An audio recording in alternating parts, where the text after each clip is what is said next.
about this game. They wanted to play it. So with Crysis 2, you guys have announced that it's going to be on Xbox, it's going to be on PlayStation 3, and of course on the computer. Yes. And the difficulty comes from the challenges and from the quality we set to ourselves. You know, we could have done a console game quite much 3-4 years ago already as well. But we said we don't just want to appear on a console. We want to have the same quality experience as Crysis made on PC. Give actually a character arc. In Crysis 1, we had the nanosuit as a toolkit. You know, you were playing Nomad as a character to tell a story on an arc where the nanosuit transforms over time. A Predator, play like a superhero, play like a tank. Now we're supporting that fully in Crysis 2 through the default implementation of what the nanosuit has to offer. So do you have the same 4 powers people can use in Crysis 2? You have all the same powers that you had in Crysis 1. They're all there, but they're combined already together for you in certain ways. The ability to run fast and jump, we put those together. That's on the base nanosuit by default.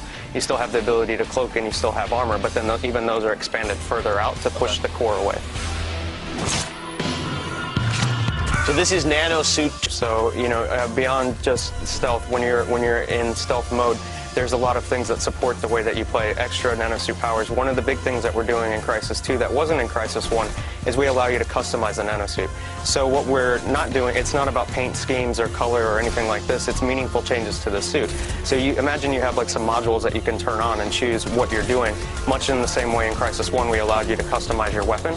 You can do the same with the nanosuit. So if you want to play in a stealthy style, midstream? Yeah, you can change on the fly. So what we think players will be doing when they use the nanosuit this time around is they'll look at the gaming landscape, you know, the area that the enemies are in, and then much like in the original Crysis, how people would change, like put a grenade launcher on or change a scope or something like this to change their weapon, they'll look at the same problem and go, okay, well, how can I optimize the nanosuit to do the same thing? Play like a sneaky guy and sneak around and stab people in the back and play, you know, more like a ninja or a silent killer. You can play that way. But if you want to jump right into huge action and have grenades and rockets and explosions going off around you and survive, you know, 8 people shooting you at once, then you can do that as well. So are you going to have a lot of vertical gameplay in this game? That would be a boring thing to do. There wouldn't be much interesting things to do. But what you can do is, you know, within a gameplay space, because the suit is so powerful, you can basically move up and down 1 or 2 stories quite easily. So you can jump on top of trucks and then jump from a truck onto a low roof and run across. There's a up and down aspect to the gameplay spaces, and the enemies that you fight will challenge that as well.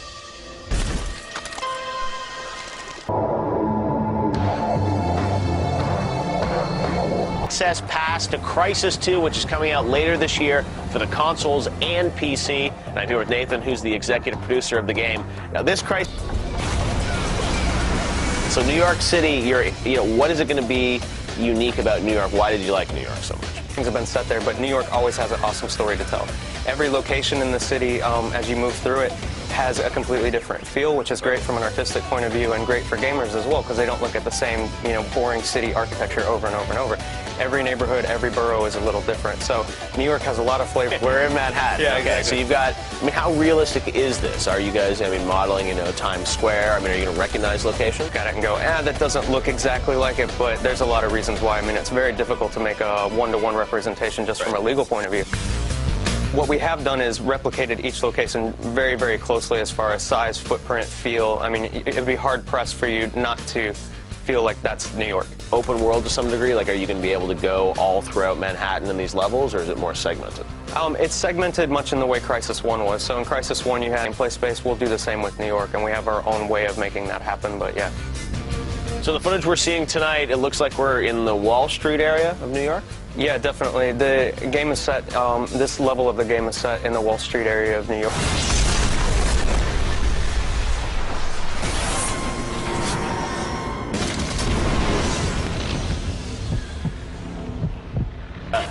The relationship with Crytek, that's something that dates way back to almost the start of EAP, right?